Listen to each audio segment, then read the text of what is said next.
أعوذ بالله من الشيطان الخوي الرجيم. بسم الله الرحمن الرحيم. الحمد لله رب العالمين، الأول بلا أول كان قبله، والآخر بلا آخر يكون بعده، الذي قصرت عن رؤيته أبصار الناظرين، وعجزت عن نعته أوهام الواصفين. ثم الصلاة والسلام والتحية والإكرام على أشرف الأنبياء وسيد المرسلين وخاتم النبيين وحبيب إله العالمين، سيدنا ونبينا وحبيب قلوبنا وشفيع ذنوبنا وطبيب نفوسنا، الرسول الأمجد المحمود الأحمد، رحمة للعالمين، أبي القاسم المصطفى محمد.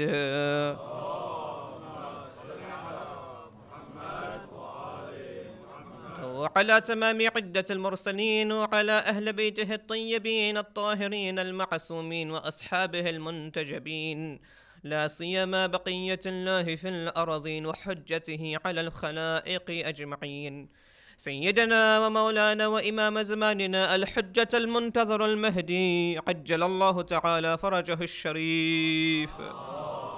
صلى عليه. الحمد لله الذي هدانا لهذا وما كنا لنهتدي لولا أن هدانا الله. صلى الله عليك يا مولاي يا أبا عبد الله، صلى الله عليك يا ابن رسول الله، يا خريب يا مظلوم كربلاء،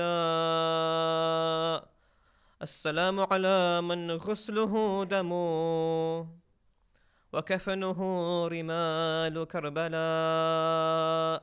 يا ليتنا كنا معكم سيدي فنفوز فوزا عظيما.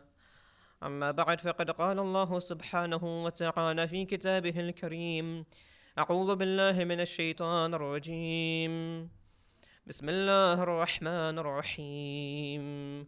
قل لا أسألكم عليه أجرا إلا المودة في القربى، ومن يقترف حسنة نزد له فيها حسنا، إن الله غفور شكور. آمنا بالله وصدق الله العلي العظيم.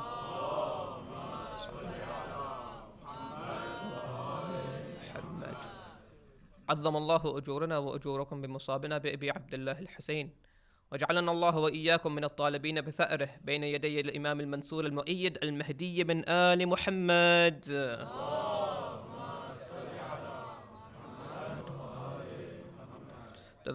Before we move on to the Masa'ib of Arbaeen, allow me to just give you some preliminary, some introduction, so that nobody is in doubt as to why we are gathered here. There's nobody in this room that's coming culturally or coming because their families dragged them along. You understand why you're here today. The verse of the Quran I recited, Surah 42, verse 20, there's a call for people to move forward. Sallu ala Muhammad wa ali Muhammad.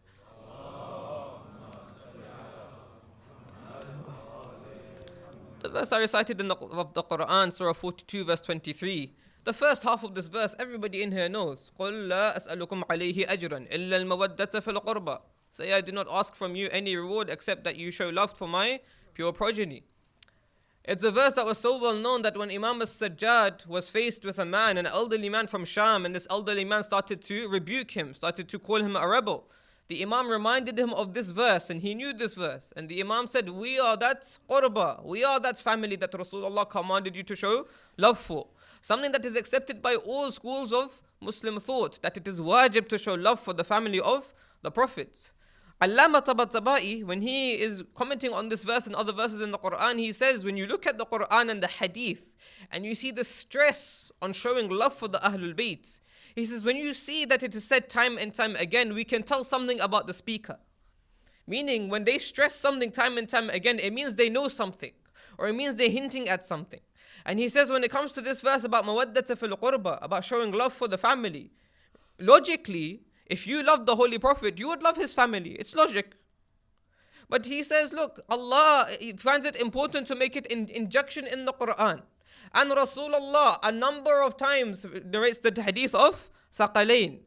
And then Allama says, now if we put the dots together, look at how historically they treated the Ahlul Bayt. Now it makes sense why they stressed it so much. Even with all of that emphasis on loving the family of Ahlul Bayt, they still didn't love the family of Ahlul Bayt. We are here today, why? To show our love for Abi Abdullah and his family.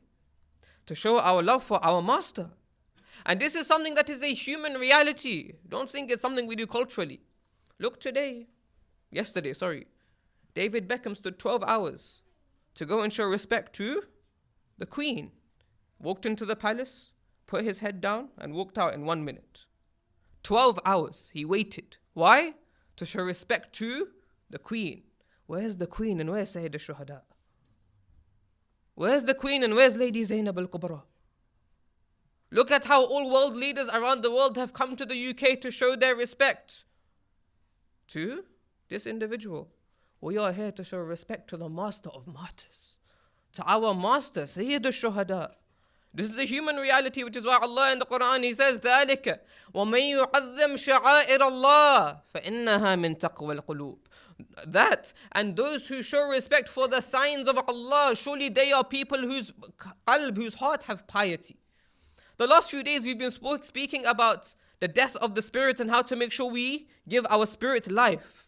How to make sure we're not just living a jismi life, a life which is material, we're living a spiritual life. And we showed or explained how coming to majalis opens up the heart, opens up our spiritual soul, makes us realize there's more to life than this material existence. Because if we look at Karbala from a material angle, then Abi Abdullah al-Hussein lost. Not just did he lose, no, look at the enemies. Because of their material outlook, they tried to completely wipe out the existence of Sayyid al-Shuhada. They didn't just martyr him. They separated his head from its body. They took everything off the body. They cut the fingers off to take the ring. They trampled upon the body. They wanted to completely wipe out the existence, such that we will narrate when Bani Asad came to the battlefield, they were just staring. Zayn al-Abidin says, what are you looking at? Why are you just standing there? He says, there's so many parts all over the place. Who do they belong to? The material existence, they were trying to wipe him out, but the spiritual existence was so alive that we say in the 15th of Sha'ban ziyarat, what do we say? We say, oh Abi Abdullah, ashhadu annaka qutilta wa lam tumut. I bear witness you were killed, but you never died. Wa bi raja'i hayatika huyiyat shi'atuk. And through the hope of your life, we as Shia stay alive today. Meaning what? Through the life that Imam al-Hussein injected into this religion, we stay alive. Our soul gains life through Abi Abdullah. That is why on every big day in our calendar, day of Arafah, Laylatul Qadr, 15 Sha'ban, 23rd, night of Mi'raj, night of Mab'ath, we have a ziyarah for Sayyid al-Shuhada. Why? Because he gave life to this religion. When we come today and we cry, we don't just cry to remember Abi Abdullah as a cultural remembrance. No. You cry because firstly you want to remember him. You cry for your master out of love. It is natural. But after those tears, you want to give life to your heart. When you're reciting Ziyarat al-Arbaeen, ask yourself, how are you going to change today for Sayyid al-Shuhada? How are you going to become more like Sayyid al-Shuhada today? How are you going to revive your heart today when these tears come out? And don't be shy with your tears. We narrated the hadith of Imam al-Baqir salawatullahi wa salamuhu alayhi.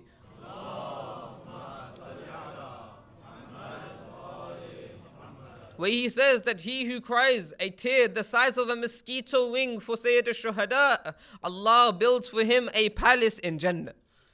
We spoke about this. What does he mean when you cry a tear the size of a mosquito wing? How can a tear that's that small have such a huge effect? But it's because it opens up the soul. The heart, which has become hard, forgets how to cry, forgets how to become soft. It goes through life in the rat race as a routine. But when you cry for Sayyid al-Shuhada, that heart breaks open.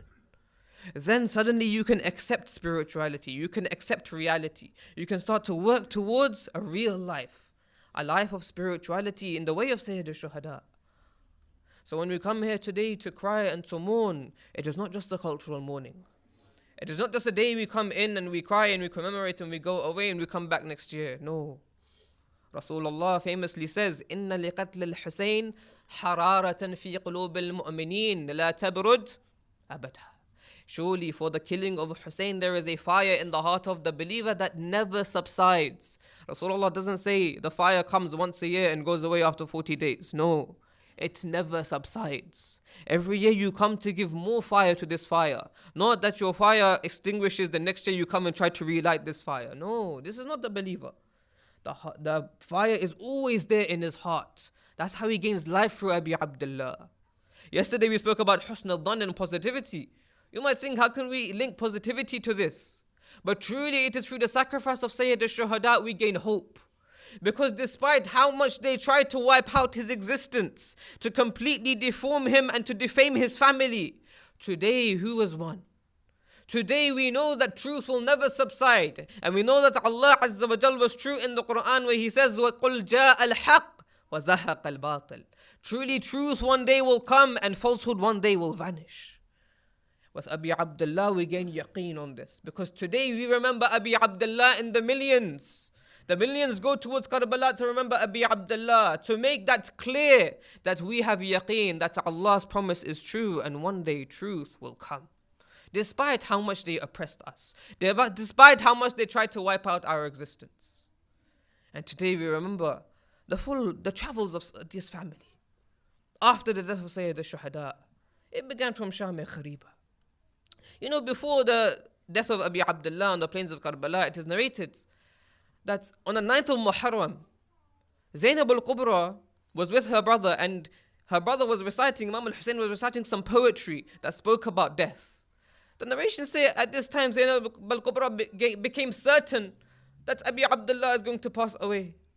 She came to Imam al-Hussein and she said, "Oh my brother, what you are reciting, it sounds to me as though you are going to leave us very soon." Abi Abdullah says, "Everyone's time is going to surely come." Zainab al-Kubra, the narration saying, Kitab al-Irshad, Shaykh al-Mufid, he narrates that Zainab al-Kubra started to beat herself and started to rip at her clothing. Imam al-Hussein consoled her and said, "Oh my sister Zainab, promise me that you will keep control of yourself, for your journey after me is extremely long. You must stay strong for that journey, O Zainab. Promise me you will not pull at your clothes after I pass away. Promise me you will stay on top of yourself after you pass away."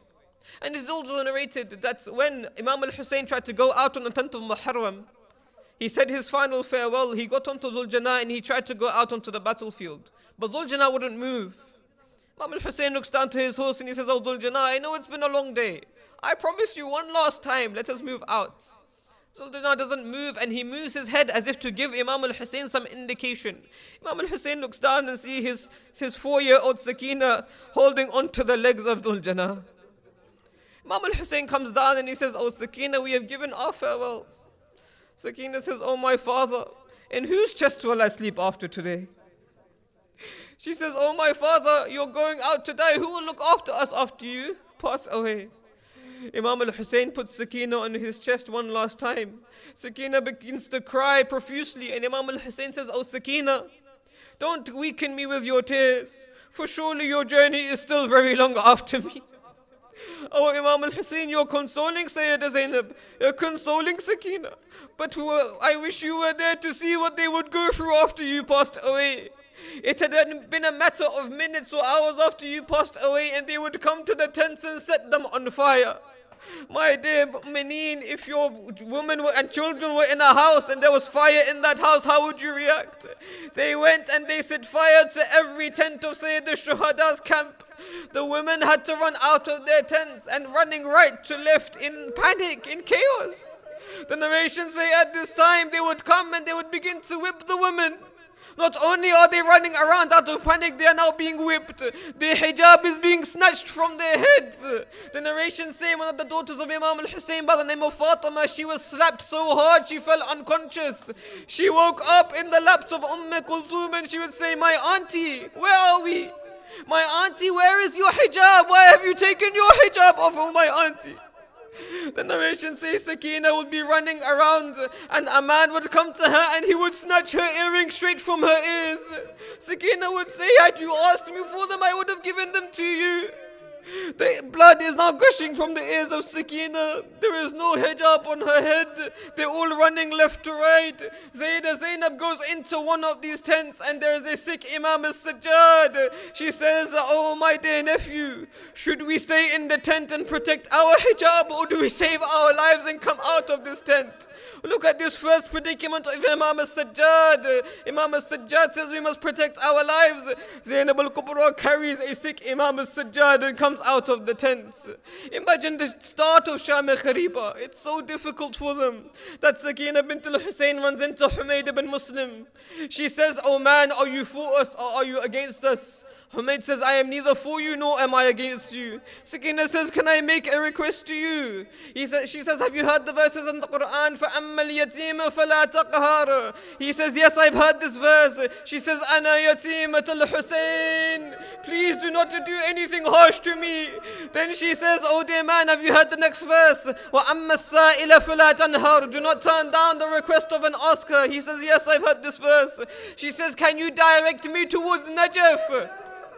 He says, why do you want to turn towards Najaf, O young lady? She says, for I've been told my grandfather Ali was buried in that land.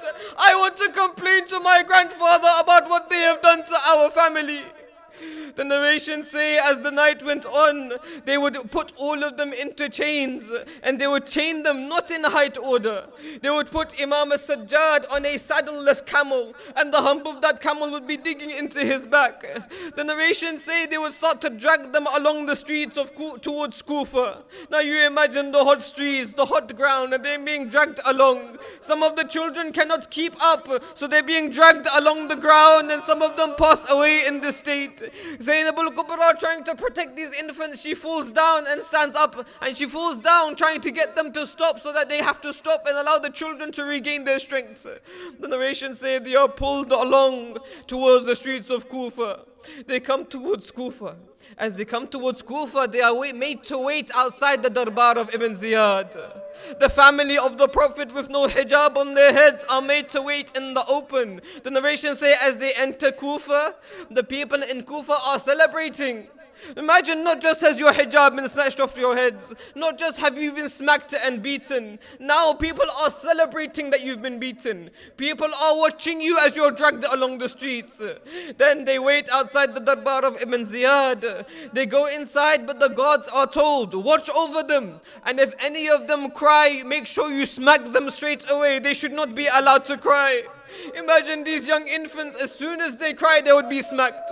The narrations say Kulthum called out Wa Muhammada, and she was smacked as well. The family of the prophets are waiting outside the darbar of Ibn Ziyad. They are then taken into the darbar. Ibn Ziyad talks to them. But what do they see before this? Ibn Ziyad says, put the head of Hussein on my desk. They are watching on as the head of Abi Abdullah is put in front of this tyrant. Ibn Ziyad gets a rod and he begins to play with the head of Abi Abdullah. Poke the head of Abi Abdullah. He pokes at the lips of Abi Abdullah and says, oh, what nice lips you have. He looks at the teeth of Abi Abdullah and says, oh, what nice teeth you have, Ibn Rasulullah. Zayd ibn Arqam says, oh, woe to you, man.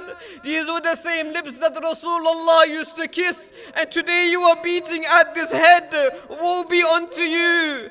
Ibn Ziyad said, kill him. But then he was told, this is an old man. Leave him alone. And Ibn Ziyad says, had you not been so old, I would have not spared you. The narrations say he calls Ali ibn al-Hussein, Zain al-Abidin, forward. And he says, who are you and how have you survived? He says, I am Ali ibn al-Hussein. He says, didn't we kill Ali ibn al-Hussein? He says, that was my older brother Ali al-Akbar. Ibn Ziyad says, what do you think about what Allah has done to your family and how He has killed your family? The Imam replied, Allahu yatawaffa al-anfusa hina mawtiha wallati lam tamut fi manamiha. He replies with the verse of the Quran. Ibn Ziyad did not like his sharp response. He said, behead this man. Zainab al-Kubra at this time throws herself onto Zain al-Abidin and says, if you want to attack Ali, you will have to attack me first. Ibn Ziyad says, very well, leave them to themselves. The narration says, as they were taken from Kufa towards Sham, they came towards the gates of Sham. At the gates of Sham, there was a central gate and a narrow gate at the side. Kulthum said, oh Shimr, can I ask you for two favors? Shimra says, what do you want? She says, can you allow us to enter from the gate at the edge so that people don't look at us as we walk through the land? And can you take the head through the central gate so that people are directed away from us? Shimra said, very well. What does he do? He takes them both through the central gate towards Sham, and he makes sure the heads are not before them but in the middle of this line of chained individuals, so that people would be able to see all of them. They paraded them through the streets. They took them towards the darbar of Yazid. The narrations say as they entered Sham, these individuals would throw rocks at them. These people would throw boiling water over them. Until Sahal ibn Sa'ad al-Sa'idi, one of the companions of Rasulullah, he would see what's going on. He would come and he would say, "Oh Ali ibn al-Hussein, I recognize you, but you do not look like the same individual anymore. I apologize, I cannot do anything more for you, but my master, if you request me something, let me do something for you." Imam Zainul Abidin says, "Oh Sahal, go and buy me a piece of cloth."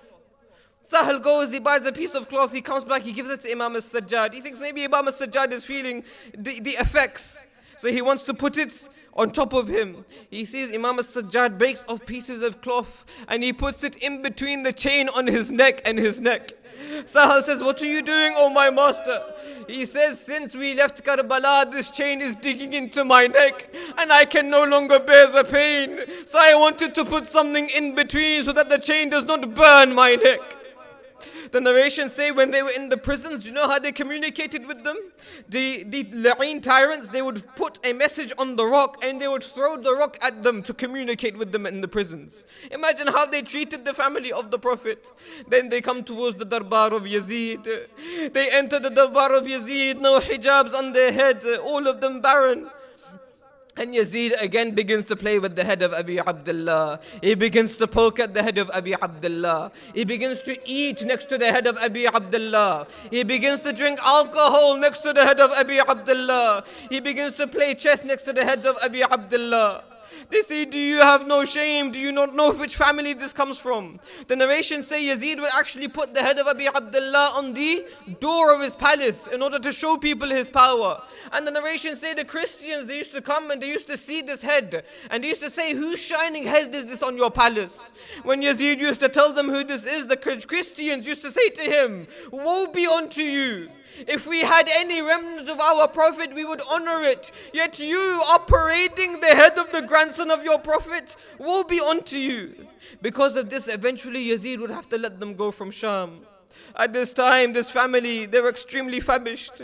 They were extremely weak. But as they let them go, Imam Zainul Abidin made a few requests. He would say, "You have to return our belongings back to us that you looted. And you have to return all of the heads back to us as well." Yazid would return all of the heads to them, and after Sham they would return back towards Karbala. Before they had got to Karbala, Jabir had reached Karbala. Jabir was unable to join Imam al-Hussein in Karbala, but after hearing about the tragedy, he said to his retainer, his slave Atiyya, "Allow us to go to Karbala." When they got towards Karbala on the day of Arbaeen, according to narrations, he would do his ghusl. He would go to the grave of Abi Abdullah. As he went to the grave of Abi Abdullah, he would say, "Assalamu alayka ya Aba Abdullah. Peace be unto you, O Abi Abdullah." And then he would sit at the grave and he would say, "Oh my master, what is the matter? That your beloved speaks to you, but he hears no response." Then he says, "How can it be that you will respond when I heard that they took your head from your body?" Now Jabir at this time had lost his eyesight, so Atiyya was on the lookout for him. Atiyya saw a caravan approaching Karbala. Atiyya said, "Oh Jabir, there are some people coming towards Karbala." Jabir said, "Oh Atiyya, it seems as though these are the tyrants of Ibn Ziyad. We have been caught." He says, "Oh Atiyya, you are free." Atiyya sees the caravan coming closer and Atiyya says, "Oh Jabir, I don't think it is them." Jabir says, "Why?" He says, "Because the kafila seems to be full of women." Jabir says, "Oh Atiyya, go and investigate for me."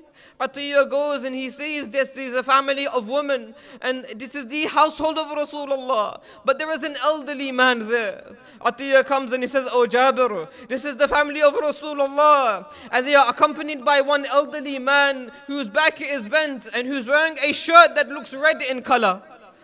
Jabir becomes confused. He goes towards the caravan. He says, Atiyah, take me towards the caravan. This is the family of Rasulullah. As he approaches the caravan and this man comes closer, Jabir says, oh man, I have been told this is the caravan of the family of Rasulullah. But from my recollection, all of the elders of this family are martyred. Who are you? The man says, oh my uncle Jabir, do you not recognize Ali ibn al-Hussein? Jabir says, my nephew Ali, this is you. Atiyah said that your back is bent and you're an elderly man. Imam al-Sajjad says, oh my uncle, do not ask too many questions. Asham, Asham, Asham. Jabir comes to Ali ibn al-Hussein and he hugs him. According to Sayyid ibn Tawus, he hugs him very tight. Ali ibn al-Hussein says, oh Jabir, lightly, oh my uncle Jabir. Jabir says, what is the matter? Do you feel disappointed with me that you don't want me to hug you? Ali ibn al-Hussein says, no, it is not that, oh my uncle. I have been whipped so many times that my bones now hurt. So when you hug me tightly, it causes pain to me, oh my uncle Jabir. The narrations say he then asks his uncle Jabir to step aside as they go towards the qabr of Imam al-Hussein. The narrations say the women of the family come towards this qabr and they fall onto this qabr. Zainab al-Kubra, she comes to this qabr. She sends salam upon her brother, but then she says, oh my brother, I am embarrassed as I come back to you today. She says, oh my brother, you left two trusts in my possession. You left me in charge of As-Sajjad and you left me in charge of Sakina. Oh my dear brother, I have looked after Imam As-Sajjad. He is here today. But don't ask me about what they did to Sakina. For surely I have left her in the darbar of Sham. But in what way did they leave her? Such that once she passed away, having seen the head of Abi Abdullah, having passed away with the head of Abi Abdullah in her arms, when they asked for help to do the ghusl, the lady who came to do the ghusl, she took a step back. She said to Bibi Zainab, can I ask you a question? Zainab al-Kubra says, what is the matter? Why do you step back? She says, I have done ghusl over dead bodies for many years, but this dead body looks a bit different. Can you tell me if this dead body has any disease? For surely there is no normal skin left on this body. It is fully blue and purple. Zainab al-Kubra would respond, this is the whips and the slaps of Shimr ibn al-Jawshan that has left no mark on her body untouched. This is the way in which we left Sakina bint al-Hussein in Sham. Zainab al-Kubra is crying upon the body of Abi Abdullah. Imam al-Sajjad joins the head towards the body of Abi Abdullah. As they are about to leave Karbala to go back towards Medina, they are leaving and they find that somebody is not with them. There is somebody missing from the caravan. Zainab al-Kubra said, who is missing? Imam al-Sajjad said, my auntie Rabab is missing. Let us go back towards and find her. They went back towards the graves and they saw Rabab was still at the grave of Abi Abdullah. Zainab al-Kubra would come to Rabab and she'd say, oh Rabab, the time has come for us to leave towards Medina. Rabab said, oh Zainab, for what reason do I leave back towards Medina? Zainab al-Kubra says, what do you mean? It is where we came from. Rabab said, oh Zainab, let me ask you a question. When you go back to Medina, your husband is still in Medina, is he not? She says, indeed, my husband is in Medina. She says, you have a house in Medina, do you not? A family in Medina? She says, yes. She says, Rabab says, oh Zainab, my husband is here in Karbala. My child Aliyun al-Asghar is here in Karbala. My daughter Sakina is in Sham. For what reason do I come back towards Medina? My family are here in Karbala. Zainab al-Kubra says, oh Rabab, we cannot leave you here on your own. Come back towards Karbala. The narrations say, Rabab, she said, I will come back, but on one condition. When we go back towards Medina, you give me a house without any roof. They say, oh Rabab, why do you want a house without a roof? She says, because the body of my husband Hussein lied on the plains of Karbala for 3 days under the hot sun without any ghusl, without any kafan. I do not want to now sit in any shade for my life. Rabab, the narration says she would cry so much her tears would dry out. She would not be able to cry anymore. As they went back towards Medina, On the outskirts of Medina, Imam al-Sajjad would see a poet, Bashir ibn Hazlam. He would say, "Oh Bashir, your father was a famous poet. Do you know how to recite poetry?" Bashir says, "Indeed, I know how to recite poetry." Imam al-Sajjad says, "Can you go and announce our presence towards Medina?" Bashir would go into the land. He would say, "Ya ahla Yathrib la muqama lakum biha.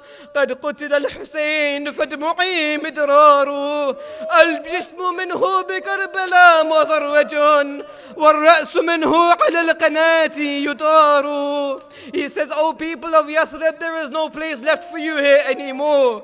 For surely the king of the city, Imam al-Hussein, has been martyred. His body has been left in Karbala full of arrows, and his head has been put upon a spear." The narration says Bashir comes into Medina. The people of Medina see him, and a woman sees him and says, "Can I ask you about some news of that family?" Bashir comes and he sees it is al-Baneen. al-Baneen says, "Oh Bashir, tell me about what happened to Hussein." Bashir says, "Oh al-Baneen, may Allah reward you, for your son Abdullah was martyred on the plains of Karbala." She says, "I didn't ask about Abdullah, tell me about Hussein." She says, "Oh al-Baneen, may Allah reward you, for your son Ja'far was martyred on the plains of Karbala." She would say, "I didn't ask about Ja'far, tell me about Hussein." He says, may Allah reward you, for your son Uthman was martyred on the plains of Karbala." She says, "I didn't ask about Uthman, tell me about Hussein." The narration says, Bashir then says, "Oh al-Baneen, may Allah reward you, for your son Abu al-Fadl al-Abbas was martyred on the plains of Karbala." At this moment in time, the narration say, she would drop a baby who was in her arms, and she would say, "You have severed every artery from my heart, but I still didn't ask you about Abbas. Tell me about Hussein." Bashir says, "May Allah reward you, for your son Abi Abdullah was martyred on the plains of Karbala." The narration says she would begin to beat her head, saying, "Wa Husayna, what is left for me in this city after the martyrdom of my son Hussein?" The narration say the family of the Prophet would come back into the city. Zainab al-Kubra would go back towards her house. She would knock on the door. Her husband would open and would say, "Oh old woman, how can I help you?" Dear mu'mineen, when you go back to see your family members, there's normally a pleasant exchange. They normally welcome you back with open arms. Zainab al-Kubra sees her husband for the first time, and her husband says, "How can I help you?" Zainab al-Kubra says, "Do you not recognize your wife Zainab?" He says, "Oh Zainab, when you left, your back was not bent. Your hair was not grey. What has happened to you?" Zainab al-Kubra would say, "Asham, Asham, Asham." She would enter into her house. She would go into a room. Dear mu'mineen, some of you have had children in here. Imagine you went into the room where your children once used to sleep, and there are no children there anymore. Zainab al-Kubra comes into the room of Aoun and Muhammad, and she breaks down in tears. Until now she was strong. She would say, "Rabbana taqabbal minna hadha al-qurban." As she entered this room, she begins to cry, "Oh my Aoun, oh my Muhammad." The narrations say the next day, a knock would come at the door. A knock would come on the door. Zainab al-Kubra would say, "Oh Abdullah, do not open the door." Abdullah would go to Fidda would go to the door and say, "I have been told by my master not to open the door." al-Baneen would say, "It is me, al-Baneen." Zainab al-Kubra would hear that and she would say, "Oh Fidda, let her in. She is remembering alongside us." al-Baneen would walk in and she would say, "Wa Husayna." Zainab al-Kubra would reply, "Wa Abbasa." The final narration, Zainab al-Kubra, according to some narrations, she would tell Abdullah ibn Ja'far about what happened. She would tell Abdullah about how their hijabs were snatched off their heads, how they were pulled along the streets and paraded. The narrations say Abdullah ibn Ja'far began to beat himself uncontrollably. He would beat himself uncontrollably, and Zainab would say, "Calm down, oh my husband." He would say, "How can I calm down when I hear that my wife's hijab was removed from her head? She was paraded in the streets. My master Abi Abdullah was beheaded, and I could not do anything about it." Zainab al-Kubra said, "Oh Abdullah, you only heard the tragedy. Sajjad saw everything happen in front of him. Go and console as-Sajjad." The narrations say Imam al-Sajjad would never stop crying after this event. A companion one day came to Imam al-Sajjad and said, "Oh Imam, have you not cried enough?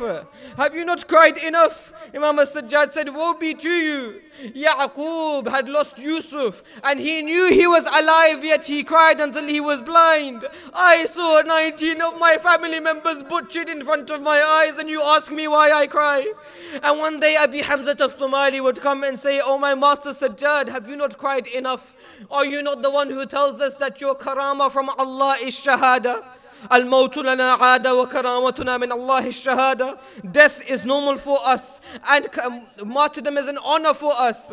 He would say, "Oh Abi Hamza, you're correct. Martyrdom is an honor for my family.